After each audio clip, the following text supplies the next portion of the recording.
ही आहे ट्रेंडिंगची साडी. ही तिरंगा ट्रेंडिंगची साडी आहे. पण आता ह्या साडीचा काय गोंधळ घालून बसले ते पहा. कारण आता ही साडी खूप सुंदर आहे. परंतु मी घाईघाईत याचा पदरच कट केला आणि मग नंतर कळालं की अरेच्या आपण पदर कट केला आहे. कारण ब्लाऊज पीस म्हणून मी पदरच कट केला आणि नंतर इकडं पाहते तर इथे आहे ब्लाऊज पीस.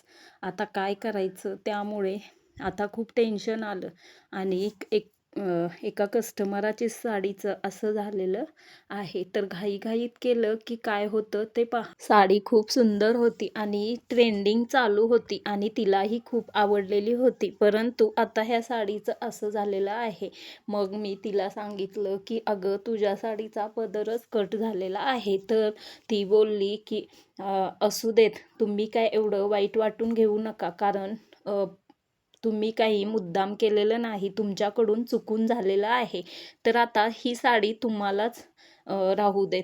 आणि मग मी ह्या साडीचे जेवढे पैसे होते तेवढे तिला दिले आणि ही साडी मलाच ठेवली. तर असा गोंधळ तुम्हीही करू नका. मला ह्या व्हिडिओतून दाखवायचं आहे की घाईत केल्यानंतर काय होतं. आणि मीही आता व्यवस्थितच चेक करूनच व्यवस्थित कटिंग करीन.